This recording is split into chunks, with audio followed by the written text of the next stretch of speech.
шановні учасники зустрічі, шанувальники поезії, колеги, сьогодні у нас відбувається дуже чудова зустріч під назвою «Творчість об'єднує світ». І вона проходить в дуже чудовому приміщенні Центру ресурсів та творчості Б3 провінції Лєж, Бельгія. І саме тут знаходиться прекрасна, красива, світла, багато тут простору бібліотека. І я хочу представити вам директорку бібліотеки, мадам Бенедикт Дюше. В свою чергу я хочу представити директора Чернігівської обласної універсальної наукової бібліотеки імені Софії та Олександра Русових, пане Соболь Юрій. Я теж хочу представитись. Я Наталія Утиро, працюю у Чернігівській обласної універсальної наукової бібліотеці імені Софії та Олександра Русових. І я щаслива, що спільний проєкт зустрічі творчої інтелігенції двох європейських країн, Бельгії та України, відбувається напередодні Дня європейського автора, який відзначає 25 березня в 40 країнах-учасницях програми «Креативна Європа», включно з Україною. Державна установа Український інститут книги запропонувала українським бібліотекам взяти участь в організації та проведенні різних проєктів, присвячених європейським авторам. Мета цих подій – наближення українських читачів до книжок, а разом з тим і до бібліотек для відкриття нового багатства європейської літератури. Думаю, що наша зустріч для всіх буде цікавою, корисною, і вона розрахована приблизно десь на годину. Так що нам потрібно дуже багато чого встигнути.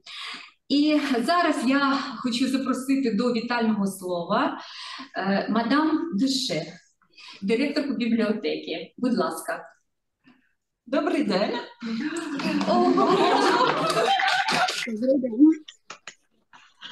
Bonjour, chers et chers collègues.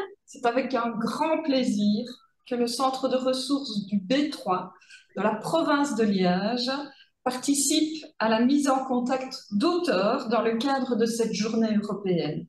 Nous sommes heureux de pouvoir mettre en évidence la littérature ukrainienne dans nos collections et de faire vivre la poésie à travers les frontières.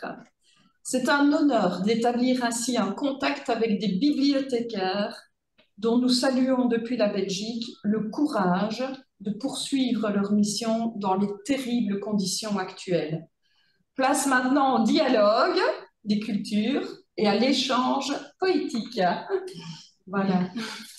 Доброго дня, шановні колеги.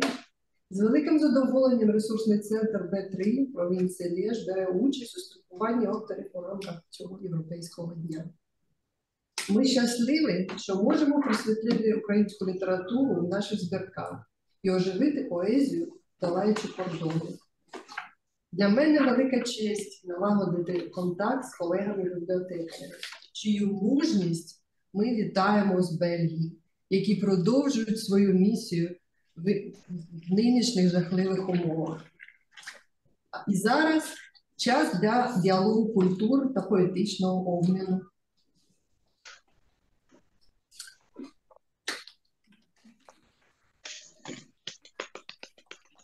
Зараз я хочу надати слово вітальне директору Чернігівської бібліотеки пані Соболю Юрію. Будь ласка. Шановні колеги, шановні гості, шановні учасники нашого такого прекрасного поетичного заходу. Дозвольте від імені колективу обласної універсальної наукової бібліотеки імені Софії та Олександра Русових привітати вас усіх зі святом поезії і з проведенням, можливо, навіть в історії України, першого поетичного телемосту «Україна-Бельгія», Чернігів-Лєж. Слід сказати, що красиве слово, натхненна поезія у всі часи, від Петрарки до Ліни Костенко, завжди єднало світ, виховувало почуття прекрасного. Саме це, зважаючи на сучасні складнощі, а то й трагічні, як війна в Україні, і зовсім недавні події сьогоднішньої ночі, на превеликий жаль, процеси світового сьогодення гостро потребує сучасність людська цивілізація, щоб уникнути остаточного духовного виродження. В цьому і є ваше важливе життєве призначення і місце в суспільстві. Це я звертаюся як до поетів, так і до працівників культури, всіх тих, хто працює над вихованням в людей прекрасного і почуття національної самосвідомості і взагалі почуття людської цивілізації. Творчих вам здобутків, гострого пера, здоров'я та мирного неба всім нам.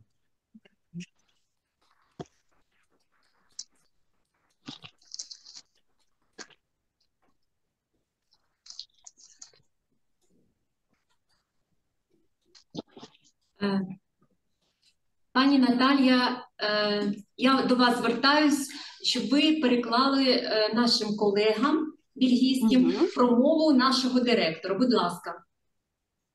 Bonjour tout le monde, je me présente, je suis interprète de votre réunion, de notre réunion, et je vais traduire la parole de bienvenue de notre monsieur le directeur Yuri Sobol. Il est très honoré, il est très content de nous saluer ici parce que on est actuellement en train de créer peut-être dans notre histoire le premier pont intellectuel, le premier pont dans l'histoire de l'Ukraine entre Liège, la Belgique et Tchernihiv, l'Ukraine. Voilà. Et c'est vrai que actuellement, et vu même les événements de la nuit dernière, on a tellement besoin de votre soutien, de notre courage aussi, pour que notre nation et notre culture restent vivantes. Et c'est notre place, et c'est notre mission, si je peux dire, d'être courageux, d'avoir des liens culturels pour tenir le coup pendant des épreuves si dures, voilà. Et ce qu'il vous souhaite, c'est beaucoup de talent, beaucoup d'inspiration, et que la muse soit toujours à vos côtés.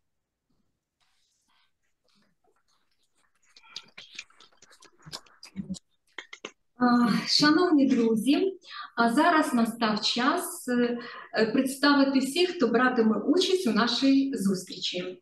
Знайомтесь, Фредерік Санен, франкомовний бельгійський літературний критик і письменник, народився в регіоні Льєж, лектор і викладач французької мови у Вищому інституті сучасних мов Льєжського університету. Олена Мамчич, поетеса, викладачка, доцентка кафедри мов і методики їх викладання Національного університету Чернігівський колегіум імені Тараса Григоровича Шевченка, докторка філософії. Анна Дмитрук, письменниця, викладачка англійської мови. Світлана Камишна, письменниця, благодійниця, жінка року 2016, педагогіня. Пані Світлана творча людина, любить світ, людей, помічає все прекрасне у своєму житті. Олексій Маслов, поет, журналіст, культуролог, професійна діяльність і наукові інтереси так чи інакше відзеркалюються у його творчості. Олена Попович працює в бібліотеці, завідувачка відділу інформаційних технологій та електронних ресурсів. Пані Олена забезпечує технічний процес нашої онлайн-трансляції. Наталія Коломієць, перекладач французької мови, буде нам допомагати створювати таку гарну душевну атмосферу. І студенти, пані Оксана, пані Наталія, Вони проходять курс навчання французької мови у Фредеріка Салена. Зараз продовжимо знайомство з Фредериком Саненом. Фредерік Санен – випускник факультету романської філології, захистив дисертацію про творчість Луї Фердинанда Селіна. Як літературний критик співпрацював з численними бельгійськими та французькими журналами. Автор 10 книг, серед яких 3 романи, 2 есе та збірки поезій. У 2017 році Фредерік Санен отримав премію Джорджа Гарніра від Королевської академії французької мови та літератури Бельгії за роман «Самотнє дитинство». Він автор ще 2 романів «Танець Плутона» 2011 рік, «Залишайтеся позаду» 2014 рік. Також у його творчому доробку 6 поетичних збірок, оригінальні назви яких одразу привертають увагу читача. «Мати руїна» 1998, «Одинокий орендар» 1999, «З ненароджуючими» 2000, «Від кого я втікаю» та «Механізм вундеркінда», обидві збірки 2003 рік, та «4 жінки» 2009. От також я хочу сказати, що очолює він такий загальний погляд, має назву такий журнал «Revue Générale», найстаріший журнал Бельгії, заснований у Брюсселі в 1865 році. Ось така коротка інформація про Фредеріка Санена. І зараз я хотіла б, щоб він нам розказав про свою творчість. І, можливо, мої запитання допоможуть нам відкрити таємниці вашої творчості. І так, перше питання. Під впливом яких життєвих обставин ви починаєте писати романи та вірші?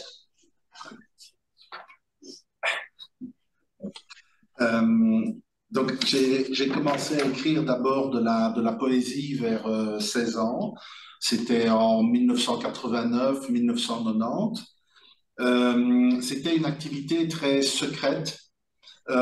Je ne montrais mes textes à personne et c'est là que j'ai commencé à écrire tard le soir, la nuit, dans la solitude de ma chambre. Et je crois que j'ai commencé à écrire parce que d'abord j'ai aimé les livres comme objet, la lecture comme loisir et les mots comme outil de l'exploration de la sensibilité. Écrire a donc été pour moi une décision individuelle. Je n'ai pas eu à l'époque l'influence d'un écrivain contemporain à qui je voulais ressembler. Bon. Mais je n'étais en fait en contact à travers la lecture qu'avec des auteurs du passé, des auteurs morts, disparus. Mais ils me racontaient plus de choses et plus intéressantes parfois que les personnes vivantes. Et donc j'ai écrit mon premier roman, La danse de Pluton, qui est là, à 38 ans. C'était plutôt, vous voyez, une longue nouvelle, une short story, comme on dit en anglais, mais la structure du livre l'apparente à un roman. Et puis, il y a quelque chose dans le roman qui est spécifique, c'est qu'on approche mieux dans le roman, je trouve, les notions que j'ai voulu explorer, le temps et le hasard. Voilà. Вперше я почав писати десь у 16 років. Це було десь у 89-90-х роках. Це було дуже особисте. Я нікому не показувала свої тексти. І це тоді я почав писати пізно ввечері на самоті у своїй кімнаті.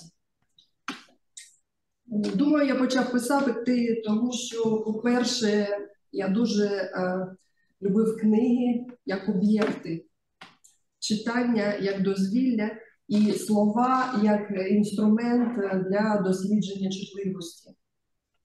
Тому писати було моїм індивідуальним рішенням.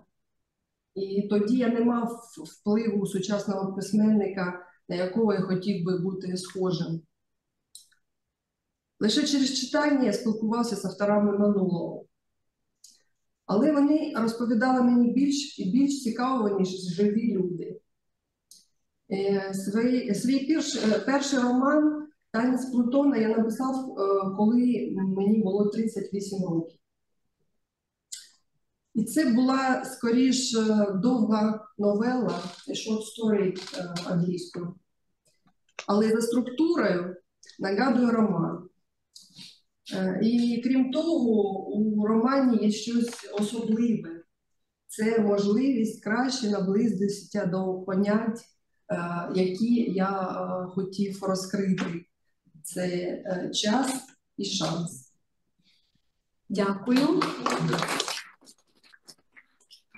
Наступне питання звучить таким чином. Як ви думаєте, поезія починається там, де проза стає безсилою? Mais si on considère la poésie comme une forme, avec des vers, des rimes, une certaine disposition du texte sur la page, alors oui, on peut dire que la poésie est plus sophistiquée et elle dépasse la prose. Mais moi qui ai commencé par une forme de poésie très orale, verbale et libre, je considère qu'il y a des proses très poétiques, des écritures en prose très poétiques, et qu'il est impossible de faire la différence entre ces deux tendances dans un même texte.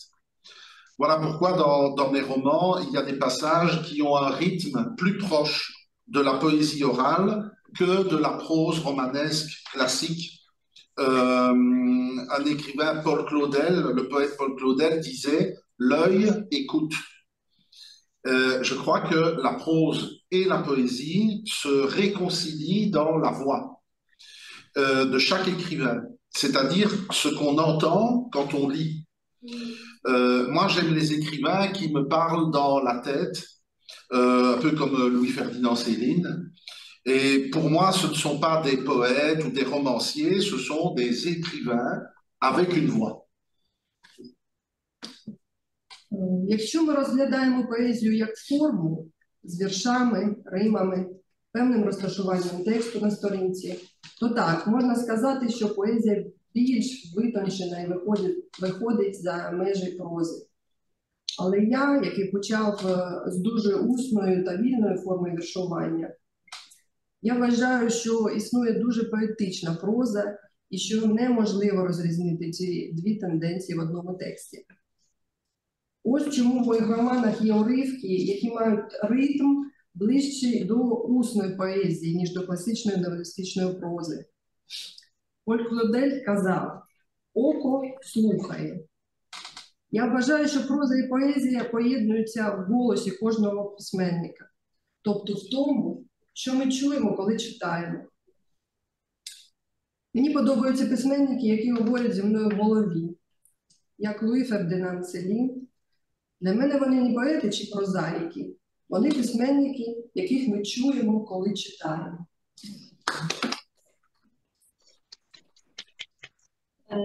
Наступне питання. Яку місію виконує світова література? Je crois qu'il y a autant de missions de la littérature qu'il y a d'écrivains. Tout le monde, et là je ne parle pas uniquement des écrivains, porte en soi une bibliothèque, c'est-à-dire une réserve de sensations, de souvenirs, d'histoires, mais les écrivains partagent cette bibliothèque intérieure en ouvrant les portes de leur intimité et en publiant la bibliothèque, c'est-à-dire en la rendant publique. Alors, certains écrivains font cela pour avoir du succès, devenir célèbres, comme Simenon à Liège. D'autres parce qu'ils ont besoin de créer un monde pour s'échapper de celui où ils vivent, Tolkien avec Le Seigneur des Anneaux, ou dénoncer le monde dans lequel ils vivent, Orwell dans 1984. D'autres pour retrouver les émotions du passé qui sont plus fortes que les douleurs du présent, Marcel Proust, par exemple. D'autres pour soigner une dépression, pour un amour perdu. Il y a 1001 raisons d'écrire un livre, mais au fond, il n'y a peut-être qu'une seule raison d'écrire, c'est que écrire, c'est vivre avec plus d'intensité. Я думаю, що існує стільки місій для літератури, скільки і письменників. Кожен, і я говорю не лише про письменників, таїть у собі бібліотеку, сховище відчуттів, спогадів та історій. Але письменники діляться цією бібліотекою, відкриваючи двері сокровенного, своєї інтимності та публікуючи це, тобто роблячи публічною. Деякі письменники роблять це, щоб досягти успіху і стати відомими, як Жорж Сіменон, а інші тому, що їм потрібно створити світ, щоб втекти від того, в якому вони живуть. Толкін з Володарем перснів, або відкрити його, як Орвел у 1984. Треті, щоб заново відкрити для себе емоції минулого, які сильніші за біль сьогодення. Пруст. Четверті, щоб вилікувати депресію чи втрачене кохання. Існує 1001 причина написати книгу, але зрештою, можливо, лише одна. Писати означає жити більш інтенсивно. Як ви думаєте, як ваші романи та поезія впливають на життя читачів? Ça, je l'ignore, je ne sais pas, et je crois que je préfère ignorer, je préfère ne pas le savoir. Il faut aussi dire que je n'ai sans doute pas assez de lecteurs et de lectrices pour vraiment me rendre compte si mes livres ont un impact sur leur vie. De toute façon, rencontrer un écrivain qu'on admire est toujours une expérience décevante. Parce que ce qu'on cherche quand on lit un livre, c'est pas un autre, c'est soi-même. Mais la littérature peut vraiment provoquer des phénomènes de fanatisme. Il suffit de lire, de lire ou voir le film Misery de Stephen King pour le comprendre. Moi, je ne sais pas si mes livres peuvent changer la vie de quelqu'un, en bien ou en mal, mais je sais que chacun de mes livres change un peu ma vie. Et c'est déjà beaucoup. Але я цього не знаю і вважаю, що краще не знати. Слід сказати, що у мене, ймовірно, недостатньо читачів чи читачок, щоб дізнатися насправді, чи спливають мої книжки на їхнє життя. У будь-якому випадку зустріч з письменником, яким ви захоплюєтеся, це завжди досвід розчарування. Тому що те, що ти шукаєш, коли читаєш книгу, це не хтось інший, а ти сам. Але література справді може спровокувати явище фанатизму. Достатньо лише прочитати книгу або подивитися фільм Стівена Кінга «Мізері», щоб зрозуміти це. Особисто я не знаю, чи можуть мої книги змінити чиєсь життя на краще чи на гірше. Але я знаю, що кожна з моїх книг трохи змінює моє. А це вже чимало. Дякую. Нас цікавить таке питання. Які емоції ви отримали, коли написали роман? Je ne sais pas si je peux parler en termes de sentiments ou d'émotions, mais je sais que j'ai ressenti une certaine ivresse. Un romancier qui crée des destins, même pour un roman très court, hein, parfois, c'est un démiurge, comme un petit dieu, et pas toujours très gentil avec les personnages. Avec le roman, pour la première fois, j'ai ressenti le moment où un personnage m'échappait et avait sa propre volonté. C'est très troublant. Oui, l'ivresse vient aussi du travail. J'ai eu la chance de pouvoir, pour le premier et le deuxième roman, m'enfermer avec des projets pendant 20 jours pour le premier et pendant 1 mois et demi pour le deuxième.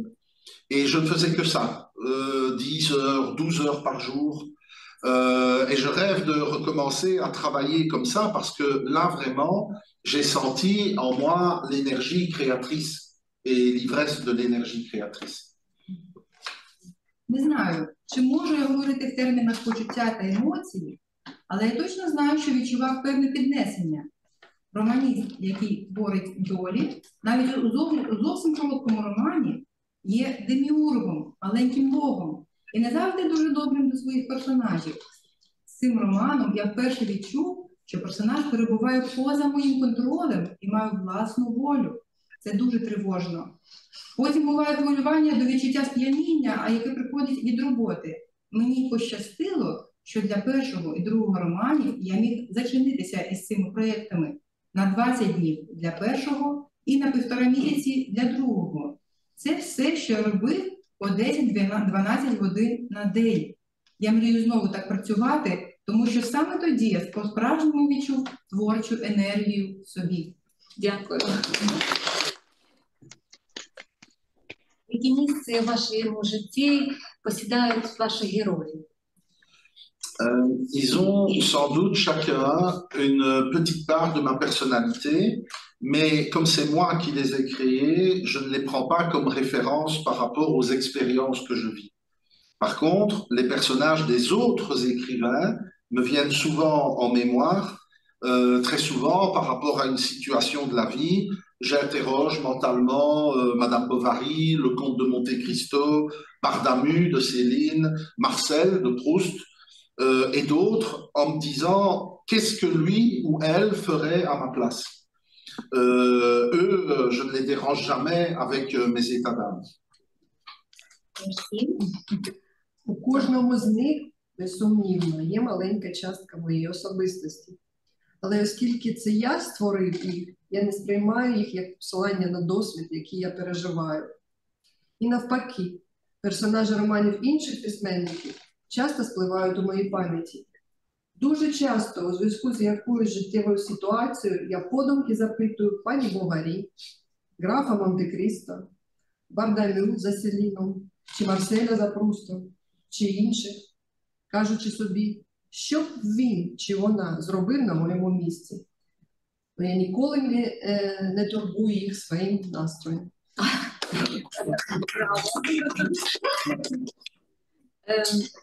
Наступне останнє питання. Наскільки важливими є жіночі персонажі у вашій творчості? Alors, les personnages féminins sont très importants dans mon travail littéraire, dans la fiction, bien sûr, où elles jouent souvent un rôle déterminant dans la destinée des personnages masculins, mais surtout dans les textes autobiographiques.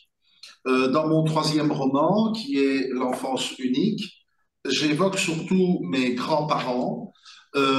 Mon grand-père a été un modèle de force, mais la vraie personne à qui je ressemble pour le caractère, c'est ma grand-mère, qui a eu une très grande influence sur ma personnalité, sur mon caractère. Et puis, la première femme de ma vie, c'est ma maman, que j'évoque aussi dans le livre. Elle m'a donné la vie, bien sûr, mais aussi toute mon éducation, parce qu'elle m'a élevé seule, sans papa, et avec un amour infini. En fait, un écrivain a ce pouvoir incroyable de redonner la vie à ses parents dans ses livres, comme pour les remercier. J'aimerais écrire un livre uniquement sur la vie incroyable de ma mère, de ma maman. Ce sera peut-être le prochain roman. Жіночі персонажі дуже важливі в моїй літературній діяльності, художній літературі, звичайно, де вони відіграють вирішальну роль у долі героїв чоловіків, але насамперед в автобіографічних текстах. В моєму 3-му романі «Самотнє дитинство» я відображаю переважно моїх дідуся та бабусю. Мій дідусь був зірцем сили, але справжня людина, на яку я схожа за характером, це моя бабуся, яка мала величезний вплив на мій характер. І потім перша жінка в моєму житті – це моя мама, про яку я також згадую в книзі. Вона, звичайно, дала мені життя, але також і виховання, бо вона виростила мене сама. І безмежну любов. Насправді, письменники мають цю неймовірну силу повертати своїх батьків до життя у своїх книгах, ніби дякуючи їм. Я б хотів написати книгу саме про неймовірне життя моєї мами. Можливо, це буде наступний роман.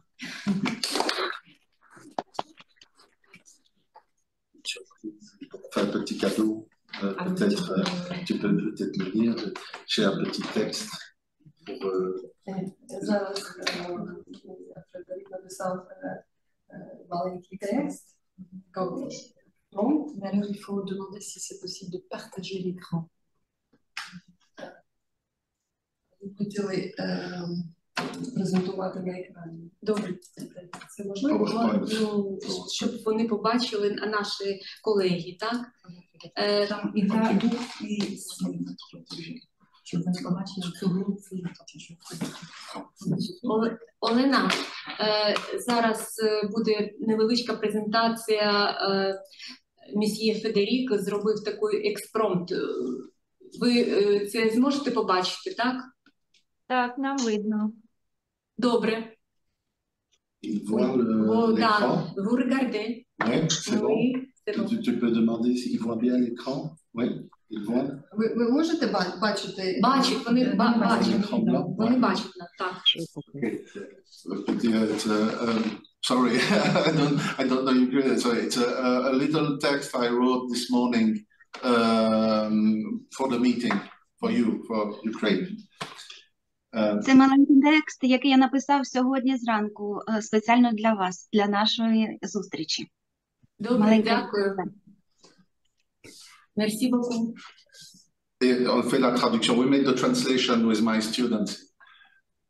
Dans le départ, le retour. У прощанні повернення.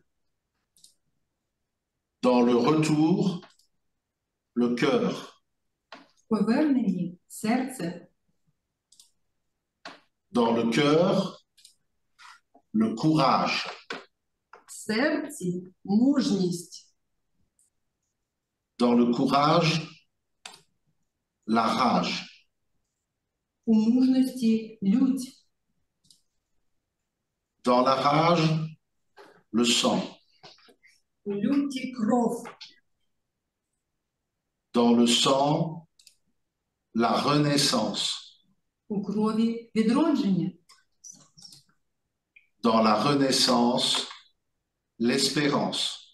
У відродженні сподівання. Dans l'espérance, l'espoir. у сподіванні надія, Dans l'espoir, la joie. В надії радість. Dans la joie, la victoire. в радості перемога, Et dans la victoire, la vie. В перемозі життя.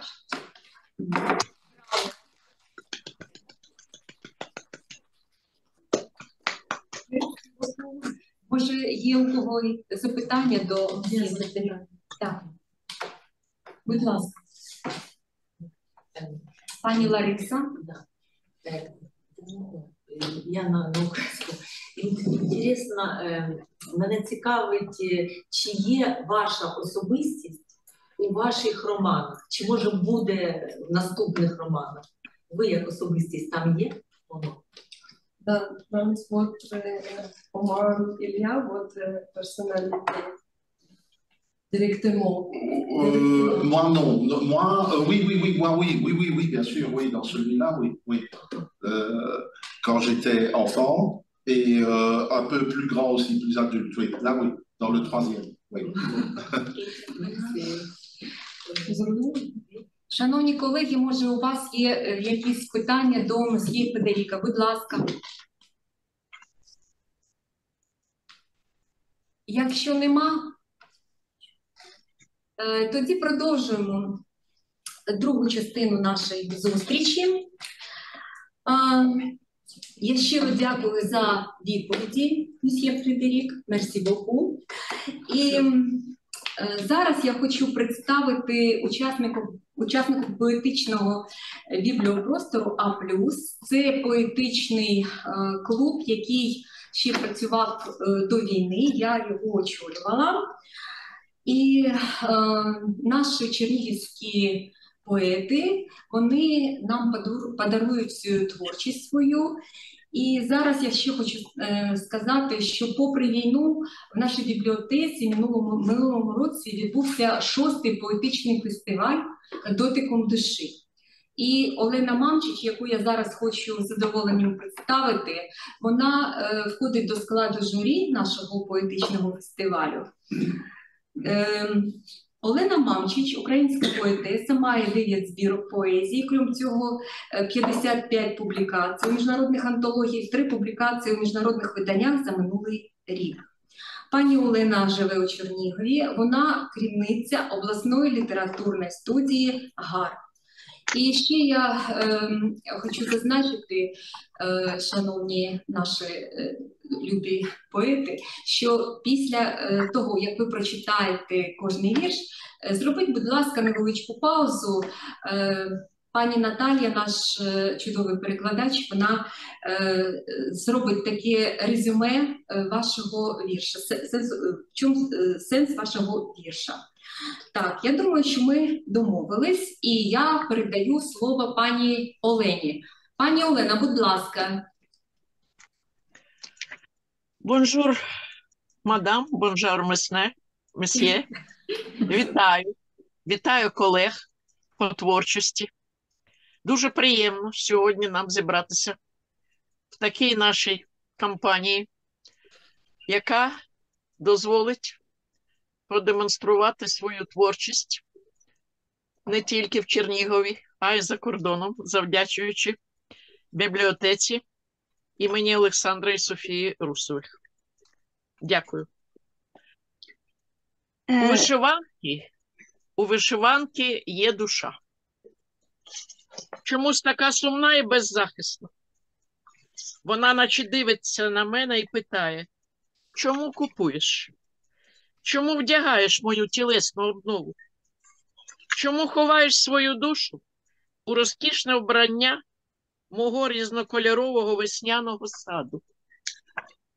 А я й насправді боюсь потрапити у ніжність твоїх барв, дійти до сутності твого сприйняття світу, занурившись у владу чарівного спротиву фарб, безкінечної спокуси блаженства, молитовного краю любові.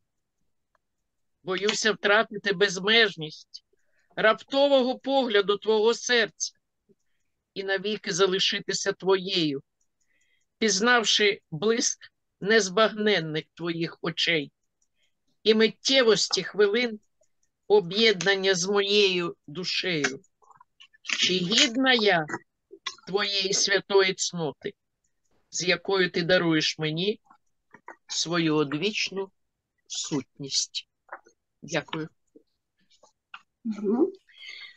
Bonjour tout le monde, messieurs, dames. Je suis très ravie de participer à notre rencontre et de vous présenter ma poésie, mes œuvres. Merci beaucoup. Alors, la poésie s'appelle La chemise brodée. Vous avez peut-être l'imagination ou une idée comment ça se présente parce qu'il y a des lignes et tout est tracé sur cette chemise. Voilà. Donc, l'auteur s'adresse à cette chemise et lui parle comme un être vivant. Et il demande pourquoi tu es comme ça, qu'est-ce que tu veux me montrer, qu'est-ce que tu représentes, l'amour, les chemins que j'ai parcourus. Voilà, vous savez peut-être que c'est un genre de protection dans notre culture. Voilà, et c'est très intéressant comment ça se passe dans cette poésie, vraiment le dialogue avec un être vivant et un être symbolique. Et on peut dire que même dans cette chemise, c'est un être vivant parce qu'il y a toujours un âme ukrainienne, une âme ukrainienne. Merci. Merci beaucoup. Merci à vous.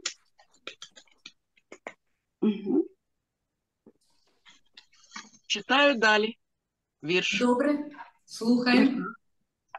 Шаленого кохання прошу для тих, хто ніколи не кохав. Хто у мінливих днях чекає спокою від турбот очманілих. Хто не зустрів його завчасно. Хто не зумів подолати перешкоди у тернових вінках безнадії. Хто зробив своє щастя нестерпним, хто волав бути самотнім на долонях безкарності за свої вчинки у тихому калатанні серця. Mhm. Merci beaucoup. Mhm. Je demande de l'amour fou pour ceux qui n'ont jamais aimé dans cette vie, qui n'ont jamais parcouru des obstacles, qui voulaient toujours être seuls. Je demande de l'amour. Mhm. Voilà. Merci. Мерсі beaucoup. Merci beaucoup. Іду за тобою, весно, грайлива, кохана, блаженна біла надія.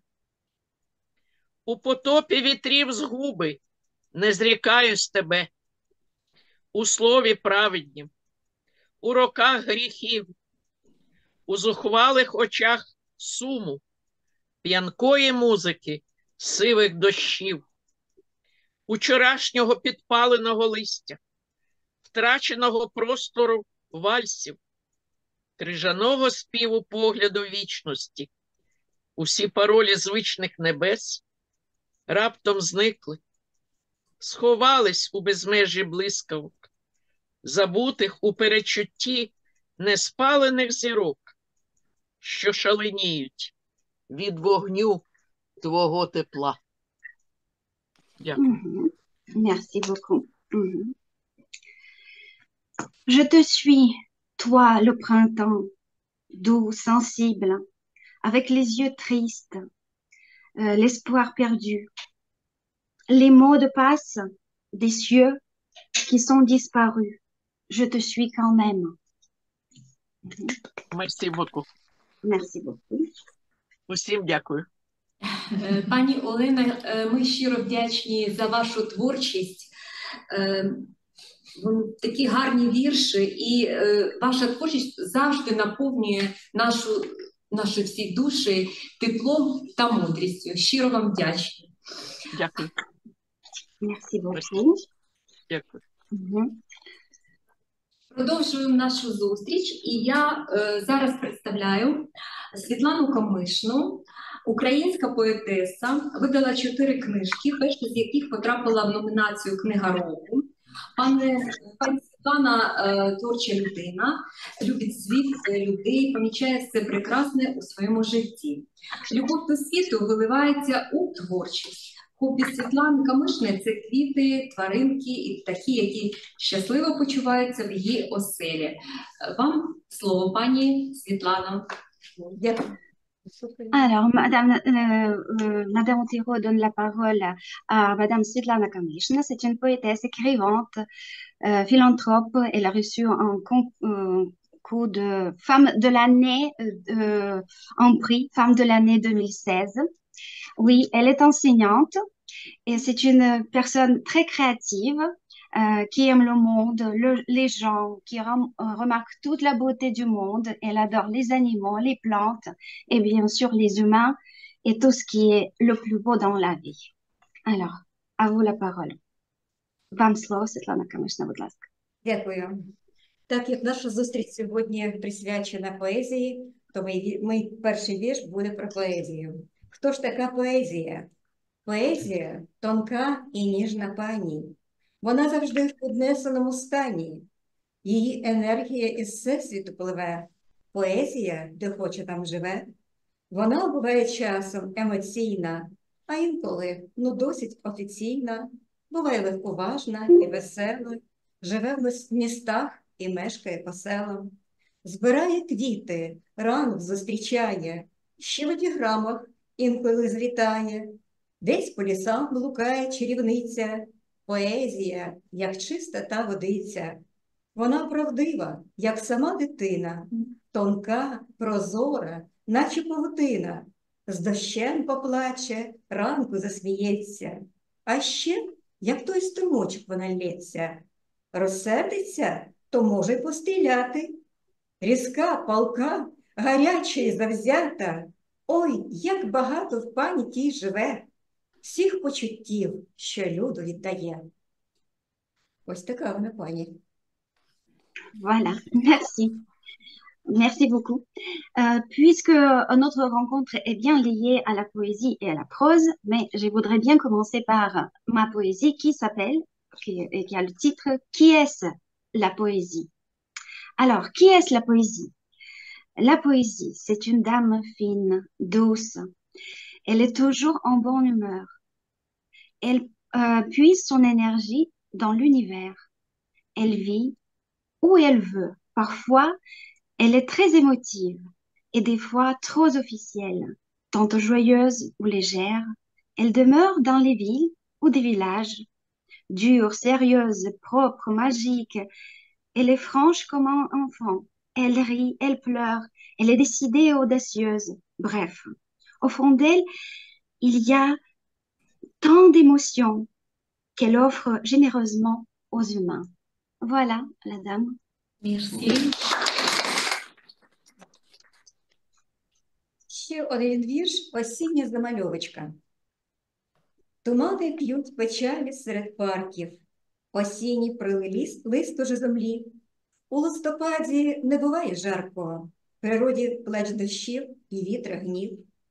Але життя іде, летить, стікає, усе минає, змінюється знов, і скоро радість знов нас чекає. То є закон, основа всіх основ. Переживемо холод і ненастя, переживемо жахи і війну, і ще солодшим буде наше щастя. Погане піде все у давнину. Merci beaucoup. Alors, ce sont les essais de l'automne. Mhm. Les brouillards boivent dans le parc la tristesse de l'automne. La feuille d'automne est fatiguée. C'est normal. En novembre, il faut pas chercher la chaleur. Tout passe, tout change. Notre joie et notre joie nous attendra quand même. C'est la plus grande loi de la vie. On va survivre. Et le froid, et le mauvais temps, et le progrès, et la guerre aussi. Et notre bonheur sera encore plus doux. Et le mal partira dans les oublis pour jamais.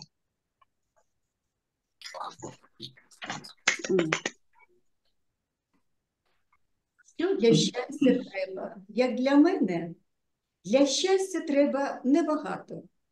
Побачив ранок, вже радій, коли родина є у хаті, і час веселий для подій. Для щастя треба небагато. В любові випити зарю, що ми жадані маємо знати, з коханим побувати в раю. Для щастя треба вдома тиша, цікава книжка у руках, і твій єдиний поруч дише, хай навіть будеш ти в руках. Ще стигле яблуко осіннє, що соком літа налилось, і клаптик неба, синій-синій, в любові й в мирі, щоб жилось. Voilà, une question éternelle. Qu'est-ce qu'il faut pour le bonheur? Pour le bonheur, on n'a pas besoin de beaucoup de choses. On rencontre le matin, c'est déjà une grande joie. La famille est là dans la maison, c'est déjà l'heure du bonheur. Une pomme qui est plein de jus, un bout de ciel, l'amour et la paix. C'est ça ce qu'il faut pour le bonheur.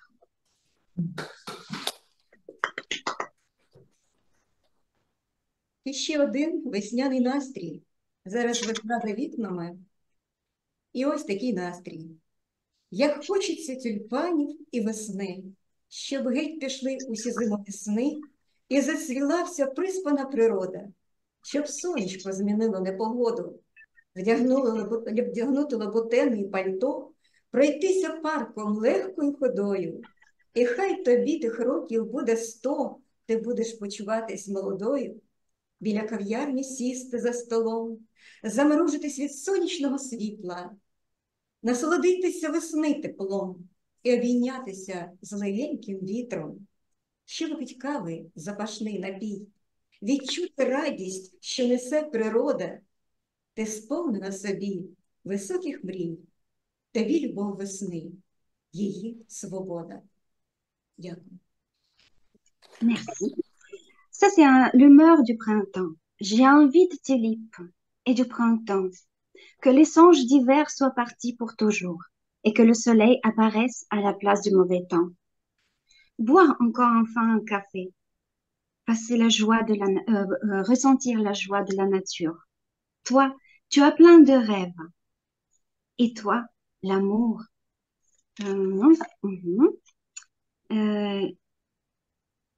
Et toi, on a plein de rêves. Et toi, l'amour du printemps et sa liberté.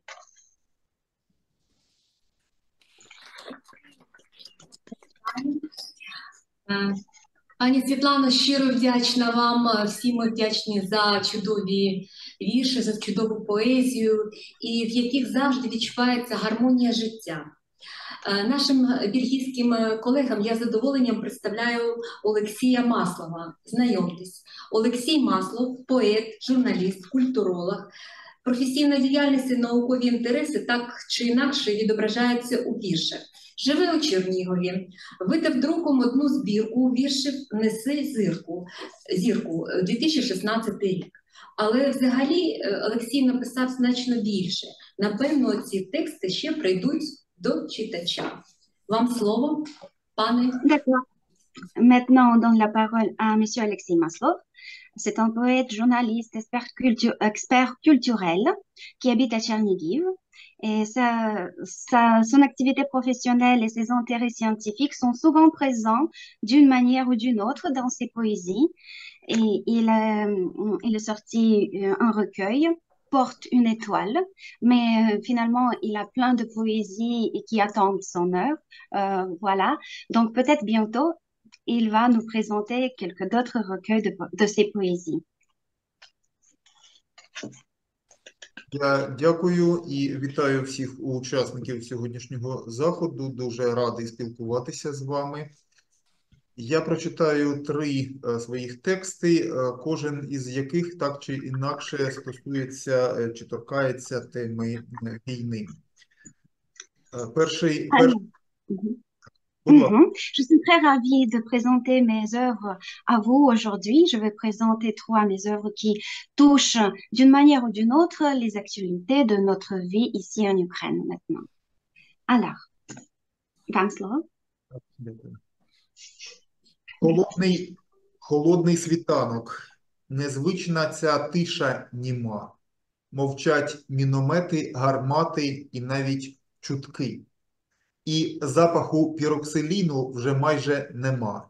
І обриси кожної речі безжально чіткі. І холодно й чітко карбуються вранці думки. Наприклад, чомусь із життя йде дитина чиясь. Я ж, курва, живий, а корисніш було б навпаки. Дитина ж потрібна майбутньому більше, ніж я. Я знаю психологів, тяжко розумних. Вони, якби мене чули, сказали б, це в тебе синдром людини, що вижила. Ясно. От після війни ми вилікуємо тебе. Запишись на прийом. Поп'єш ці пігулки, походиш кудись на масаж, побільше працюй, налаштовуйся на позитив. І сипали б далі словами, порадами. Я ж мовчав би, і слухав, і думав, і дихав, і жив. Merci beaucoup. Le matin est frisqué. Ce silence muet est étrange. Les canons, les fusils nous font plus de bruit, même lui dire. L'odeur de pyroxyline a disparu, mais les contours de chaque chose sont impitoyablement nets. Pourquoi suis-je resté vivant à la place de l'enfant qui est parti, qui est mort? Des conseils, psy, massages, médicaments, tout ça. Mais tous ces conseils, tous ces mots, ces paroles, moi, je resterai muet, je les écouterai, je réfléchirai et je respirerai et je vivrai. Il faut dire, chère audition, que c'était écrit en 2022. Et c'est là où notre peuple a vécu une expérience du jamais vu, du jamais vécu, et on ne savait pas comment accepter, comment vivre dans ce désastre. Alors, à cette époque-là, il y avait plein de conseils, il y avait plein de méthodes, des massages, les conseils, comme dit l'auteur. Mais à vrai dire, rien fonctionnait. Donc, c'est pour ça que l'auteur nous dit que moi, si c'est possible, je voudrais bien rester sans parler, juste respirer et juste rester vivant. Merci. Наступний вірш називається «Як зимує Фетида і чому починаються війни». Фетида – це, як ми знаємо, героїня античних міфів давньогрецьких. Це мати героя Ахілла, найсильнішого героя Троянської війни, який у цій війні загинув. Отже, вірш такий. «І ця зима, що проводить Фетида сама в своїй хаті, запам'ятається вже назавжди, бо Фетида безсмертна. Навіть тепер, коли жоден зі смертних у неї не вірить. Правда ж бо не постраждає, якщо хтось не вірить у неї. Правда, наприклад, про те, що війна почалася для чогось. Думає цар, що то він розпочав це для збільшення царства. А продавець бойових колісниць, що то він все затіяв, щоб продавався товар. І розбійник теж вірить у себе. Дійсно, мінялись кордони не раз, продавалася зброя, а після чесної битви траплявся нечесний грабунок. Але оті олімпійці, які пам'ятають багато, знають, що справжнє завдання війни – це загибель героїв. А у Фетиди був син, і цей син був найкращим із кращих, був найсильнішим із сильних, був рівний отим олімпійцям. Та відрізнявся від них. От, наприклад, була в нього совість. Був він героєм з героїв, і отже в війні він загинув. Тому 3000 років були в неї щастя і горе. Зараз у неї є хата, і їжа, і дрова на зиму. Газ дорогий їй не треба, субсидії теж не потрібні. Цар, продавець і розбійник померли давно. А Фетида? Їй треба з правдою жити, бо правда не може померти. Merci beaucoup. Alors, cette poésie est intitulée « Comment hiverne Fétide et pourquoi commencent les guerres 3000 ans après la guerre ?» Il faut dire que Fétide, c'est la maman c'est une déesse de la mythologie grecque et c'est la maman du plus grand héros de la guerre de Troie, Achille. Et pendant cette guerre, il était mort. Voilà. Et cet hiver que Fétide passe seule dans sa maison, elle l'oubliera jamais parce que Fétide est éternelle. Même si personne n'y croit en elle, la vérité ne change pas, même si personne y croit.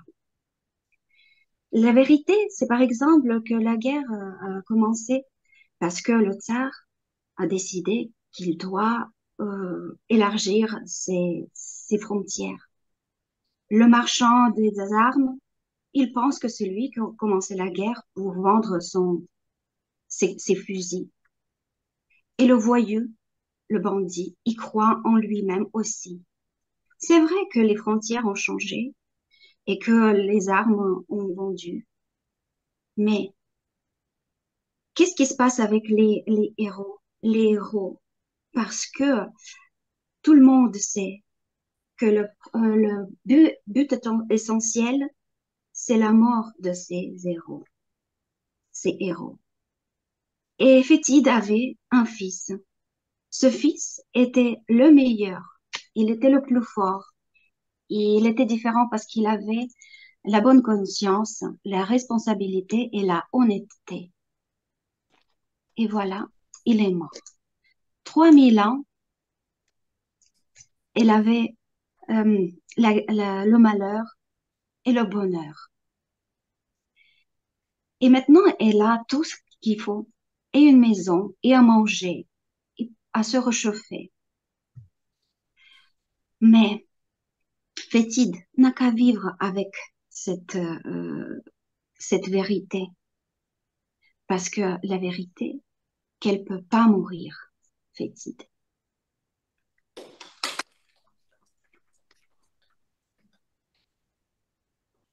Дякую. І останній вірш називається «Алича». Але поки у мене є ще оця алича, то це означає, що є що мені втрачати. Звідси висновок. Є що і захищати у свою чергу. І ось там, за аличею, я подумки по землі відчеркую свою територію. Це рамка, кордон. І я не пропущу тебе через межу, пардон.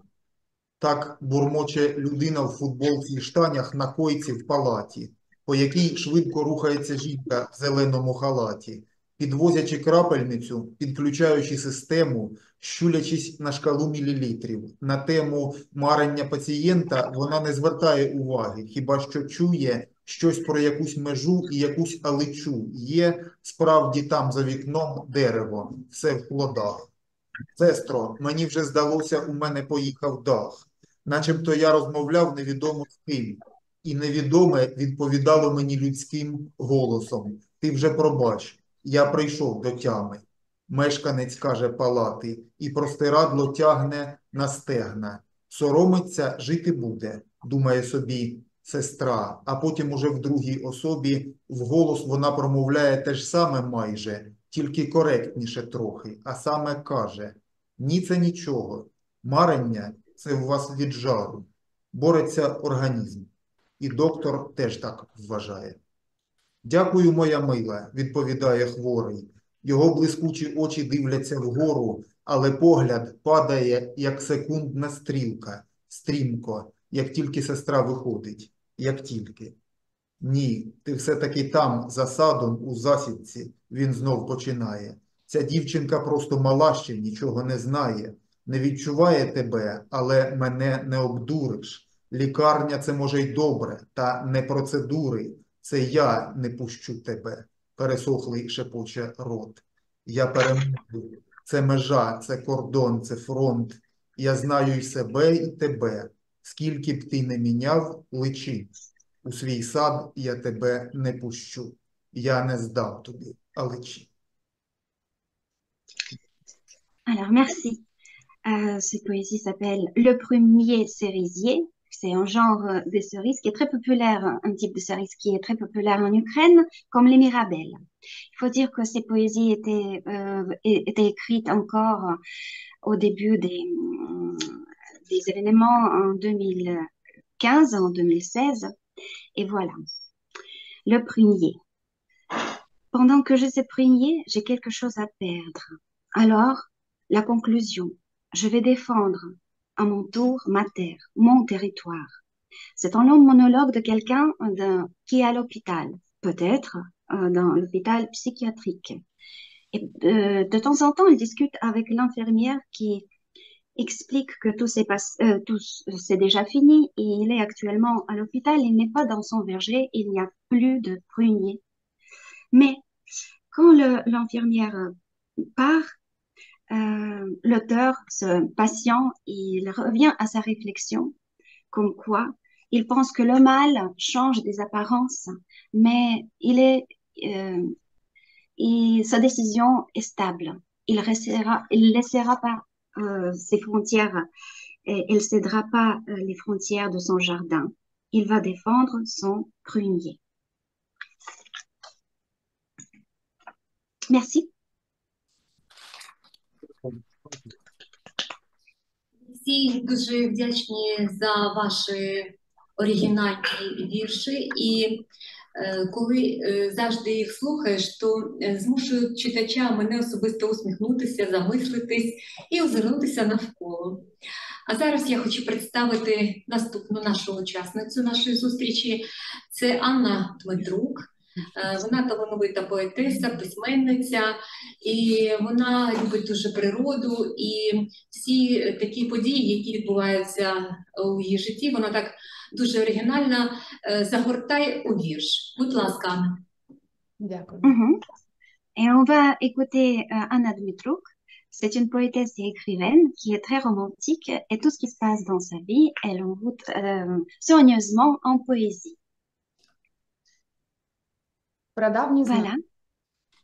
Сніг вкрив усе, запанувала тиша, і сонечко не гріє, не пече, стрибає птаха пір'яним м'ячем, і цвіркотінням серце тішить. Найважливіше відбувається отак. Серед мовчання січня йде епоха, і той, хто відчувається хоч трохи, у небі бачить ось такий прадавній знак. Неначе просто місяць молодик, неначе просто зірка сяє поряд, але повітря вже не дим та сморід, і дух невідворотної загрози зник. Послухай серцем гармонійний спів снігів, морозу, течії під льодом. Як важко, йди у гості до природи, щоб дух на сонці знов замайорів.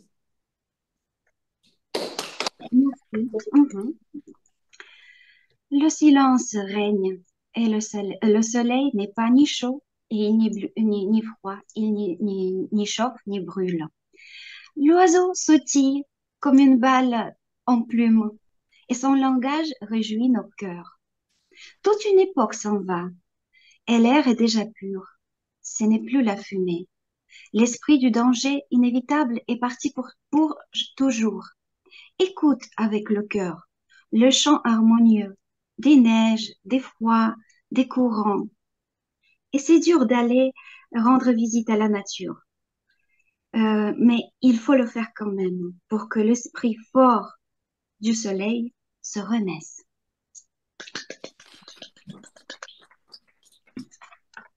Зірка невгасима. Як річка ти, то вийди з берегів. Як вітер, то лети собі за обрій. Якщо вогонь, то хай жар твій буде добрий, такий, щоб всіх бажаючих зігрів. Як ти земля, тоді плекай зерно, щоб навесні заполосились сходи. Якщо ж краса, неси мов прапор вроду, рятуй цей світ, що знову йде на дно. Якщо ти сила, то знайди мету. Якщо ж натхнення, відкривайся іншим. Хоча б так, через маленький віршик, що має філософію просту. Як зможеш дати раду власним силам і зрозумієш сам, що ти таке, ти вийдеш із смертельного піке, засяявши, мов зірка невгасима. Дякую. Merci beaucoup. Si tu es une rivière, tu dépasses des rives. Si le vent vole, si tu le fais, pour que ta chaleur soit douce, pour réchauffer tous ceux qui en ont besoin. Si tu as la terre, donc donne du blé. Si tu es la beauté, porte le drapeau partout. Sauve ce monde qui s'écoule. Si tu es la force, trouve le but. Si tu es l'inspiration, s'ouvre aux autres. Comme ça, avec une petite poésie qui a une très simple philosophie. Tu peux mettre de l'ordre dans toutes ses propres forces. Donc, tu comprendras qui tu es et tu vas sortir de ce piquet mortel et tu vas briller comme une étoile.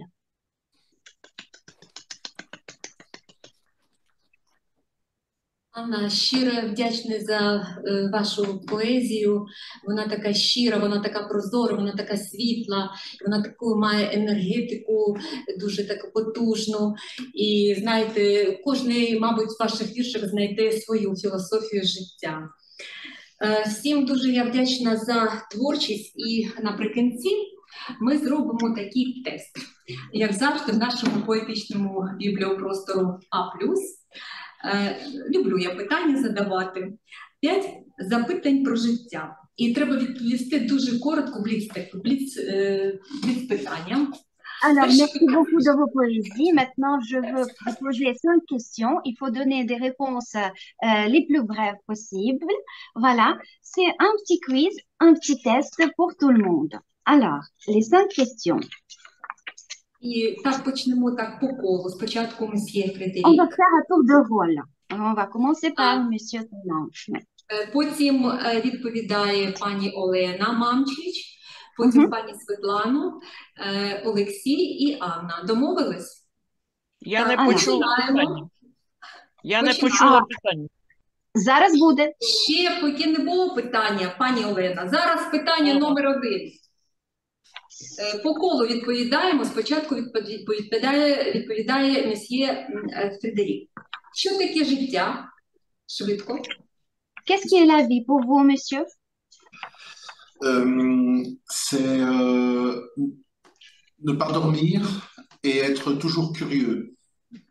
Не спати і завжди бути допитливим. Так, браво. Далі. Пані Олена, що таке життя? Що таке життя? Це емоції. Емоції. Ce sont des émotions. Merci, madame. Пані Світлано, будь ласка. Гадаю, це шанс, дарований Господом для вдосконалення нашої душі. Alors moi, je pense que c'est une chance qu'on a reçue de la part de notre Dieu pour perfectionner notre âme. Олексій. Alexis, et vous? Ah oui? Життя можна розглянути як таку книгу чи текст, у якому у цьому тексті людина одночасно є автором, героєм і читачем цього тексту. Дякую. Je trouve que la vie, on peut la voir comme un livre, comme un texte. Et dans ce texte, l'être vivant est l'auteur, et le lecteur, et le héros en même temps.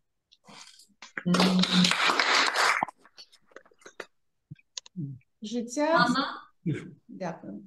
Життя – це можливість зрозуміти себе, зрозуміти світ, змінити себе, можливо, змінити світ. Якщо ти так це розумієш, побачити красу і полюбити. Très bien, merci. Pour moi, la vie, c'est pour comprendre soi-même, pour comprendre le monde, pour trouver de la beauté dans le monde, voilà.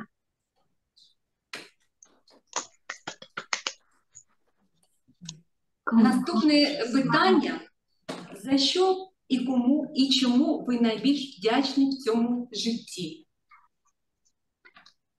À qui et à quoi vous pouvez remercier cette vie, dans cette vie?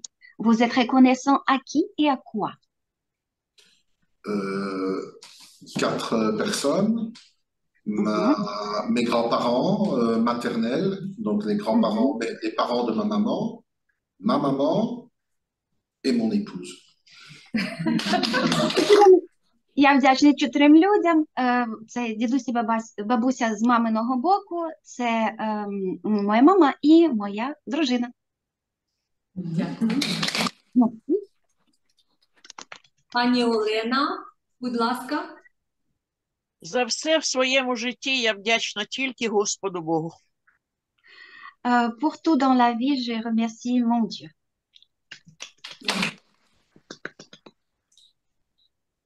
Пані Світлано. Я вдячна кожній людині, яка зустрілась на моєму життєвому шляху. І яку б роль вона не відіграла, то не випадковість, то мало було бути, і це необхідність. Тому вдячна всім. Je remercie chaque personne que j'ai rencontrée sur mon chemin de vie. Quel que soit son rôle, positif, négatif, c'est toujours une leçon.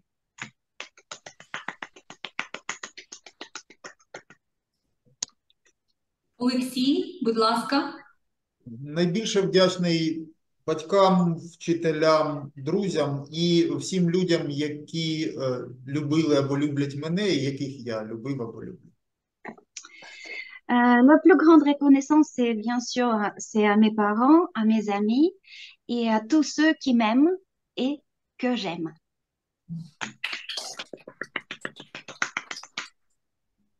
Я вдячна Богу, я вдячна своєму роду і природі. Je remercie mon Dieu, mes ancêtres, ma famille et la nature. Яку роль у вашому житті зіграв шанс, випадок?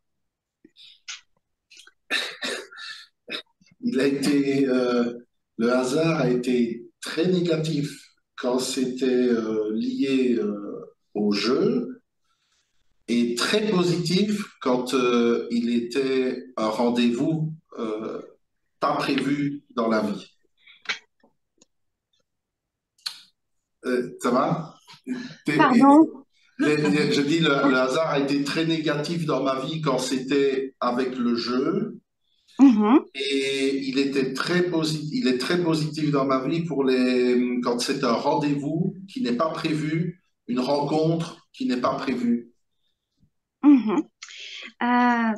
Це дуже філософська відповідь, маю сказати, що випадок або шанс – це трошки, як не було в моєму житті негативно, так якщо це гралося, це була гра, а коли це була несподіванка, це мало позитивний імпакт на моє життя, вплив. Дякую. Випадок творить світ. Le hasard fait le monde.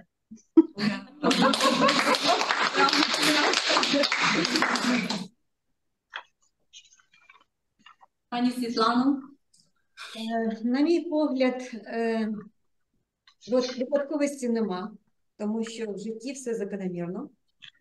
Тому що касається шансу, то шанс він завжди має бути провідним на успіх. Свої шанси в цьому всесвіті я всі використала. Дякую Богу. Ce qui concerne le hasard, je n'y crois pas parce que je pense que tout est prescrit. Ce qui concerne Madame la Chance, je remercie toujours et je les ai toutes utilisées.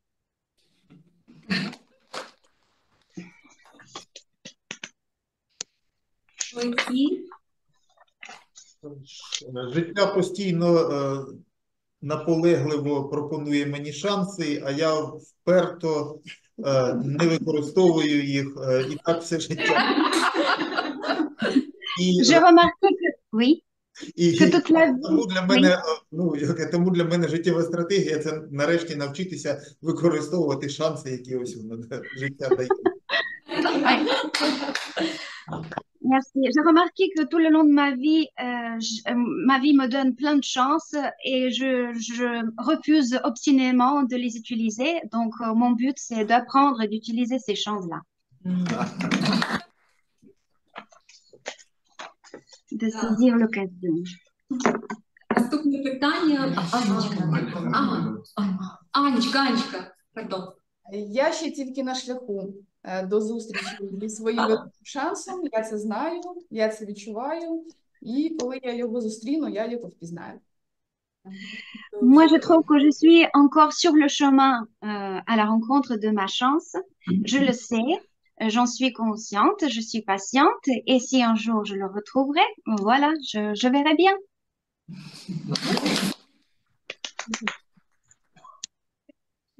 Наступне питання, що таке кохання, яка його мова? Qu'est-ce qui est l'amour et quel est son langage? Alors, je ne sais pas ce que c'est peut-être l'amour, mais je pense que ce qui est plus important, c'est aimer. Donc, c'est vraiment l'expérience d'aimer qui est importante. Et le meilleur langage, je pense que c'est le silence pour l'amour. Я не знаю, що таке кохання, але я знаю точно, для мене найголовніше – це кохати, це любити. Ну і її мова – це мовчання.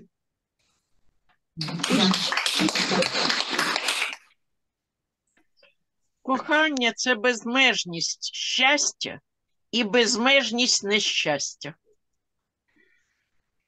Alors, l'amour, c'est l'éternité du bonheur et l'éternité du malheur.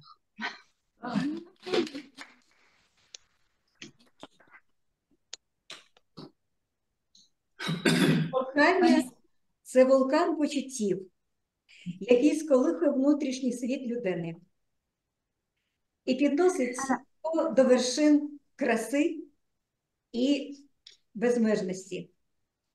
Силу почуттів кохання можна відчути тільки вдвох. Bien. C'est le volcan des émotions et le but, c'est d'atteindre le but de ce volcan, le sommet de ce volcan, et qu'on peut atteindre, bien sûr, qu'à deux. Але яка його мова? Et quel est son langage? Мова почуттів.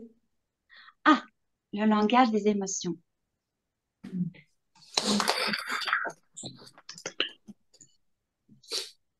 Кохання – це, я тут буду не дуже оригінальним, це пошук чи контакт, точніше, це коли ти знаходиш людину, яка, от, як кажуть, є твоєю половинкою, тобто з якою ти розумієш її, і вона тебе, ну, співслова, як кажуть, дуже швидко, дуже легко.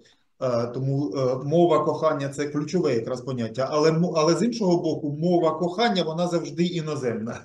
Тобто це її завжди важко зрозуміти і треба вивчати. І щоразу заново. Merci. Je ne serai pas peut-être très originale cette question. Je pense que l'amour, c'est vraiment le contact quand on trouve son âme sœur. Et son langage, c'est vraiment trouver la langue commune, qui est toujours une langue étrangère et qu'on doit toujours recommencer à la retrouver à chaque fois.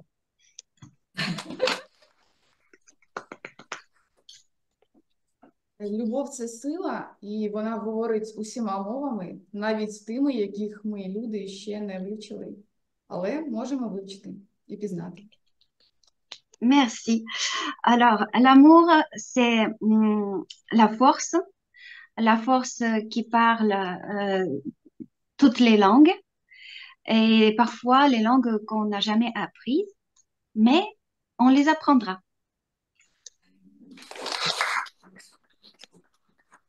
Останнє питання. Як би вам дозволили змінити тільки одну річ у світі? Що б це було? Si on vous permettrait de changer quelque chose, une chose dans la vie, qu'est-ce que ce serait? Bon, je vais tricher, je vais prendre deux choses. Donc, la première, ce serait, ça c'est l'idéal, c'est supprimer la bêtise universelle. La bêtise, c'est ce qui est le plus dangereux, je trouve. Et puis, plus pratique, pour mes étudiants, quelques règles du français qui sont impossibles à apprendre ou qui sont très bizarres, des règles de la grammaire française que moi-même je ne peux pas expliquer parce qu'elles sont impossibles à expliquer ou à justifier. Et donc je dois quand même leur dire c'est comme ça. Et voilà. Et ça, j'aimerais bien changer pour faciliter la vie, pour faciliter la vie de mes étudiants. Voilà. Я тут трошки схитрю, і я назву дві речі. Перше, це було б ідеальне, це витіснити з нашого світу всесвітню дурість. Ось. І друге, це стосується моїх студентів. Якщо чесно, я б хотів би витіснити, забрати декілька правил у французькій мові, тому що я їх не розумію і тому не можу пояснити своїм студентам, коли вони мене запитують. І в таких випадках я кажу, це ось так. Будь ласка, повторіть запитання, Наталя. Повторіть запитання. Добре. Як би вам дозволили змінити тільки одну річ у світі? Що б це було? Змінити річ у світі? Так. Змінити? Так. Свої роки. Je voudrais changer mon âge.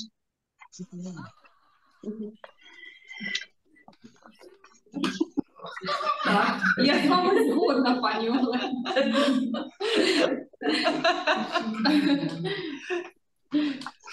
Так, пані Світлана. Ну, насправді, мені здається, я б нічого не змінювала. Світ настільки досконалий, що в ньому маємо змінюватись ми.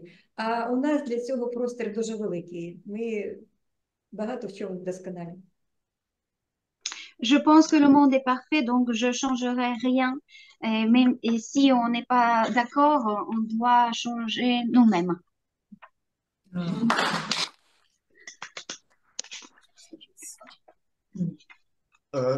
Річ, яку я хочу змінити, це я. Це та річ, яку... І питання таке було поставлено, що якби вам дозволили, мені вже дозволили, і я збираюся це зробити. La chose que je changerais bien, c'est moi-même. Et dans la question, il y a un si c'est possible. Et je dis oui, c'est possible et je le fais.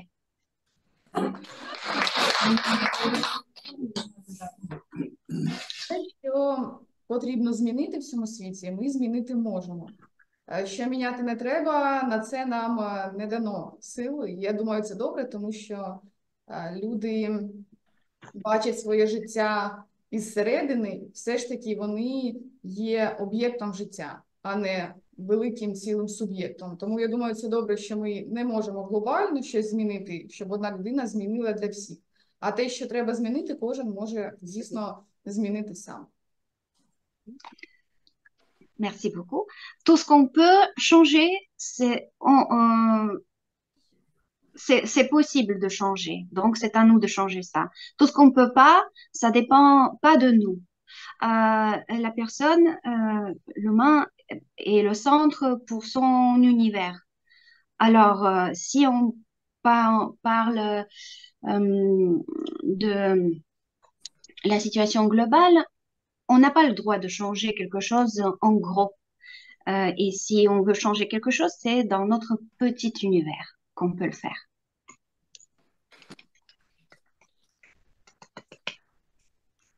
Шановні друзі, колеги, я всім безмежно вдячна за організацію та проведення зустрічі. І хочу зараз вручити нашим друзям бельгійським невеличкі сувеніри на згадку про нашу зустріч. І я хочу представити вам Ларису Левченко, яка зробила ці гарні квіти. Будь ласка. Alors, je remercie tout le monde de votre participation active à notre rencontre culturelle. Et j'aimerais bien, à la fin de cette rencontre, vous offrir quelques petits souvenirs en souvenir de notre rencontre fait à la main par Larissa Levchenko. Voilà, je vous présente Larissa. C'est le travail de ses mains, c'est ses œuvres à elle. Merci beaucoup.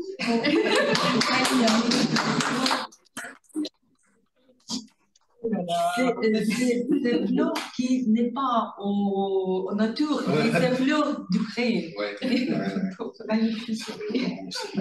Merci. І ще я дуже вдячна Вікторії Примак, це заступник директора нашої бібліотеки. Вона надихнула мене на організацію цієї зустрічі. Дуже вдячна, пані Вікторія, вам. Je remercie Madame Victoria, qui est la sous-directrice de la bibliothèque, parce que c'est elle qui m'a inspirée à cette rencontre, qui m'a donné la possibilité de le faire.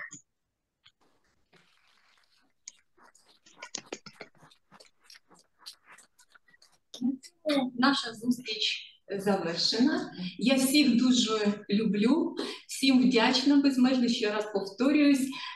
Мерсі боку, Фредерік, шановні наші перекладачі, пані Оксана і Наталія, дуже вдячна. Наша підтримка, це теж українці. Перемога за нами. Всім дуже вдячна. До нових зустрічей в бібліотеці імені Софії та Олександра Русових. Дякуємо. Дякуємо. Слава Україні! Merci beaucoup. À la prochaine, à notre bibliothèque, peut-être. À notre bibliothèque à Tchernigiv. À la prochaine. Oui.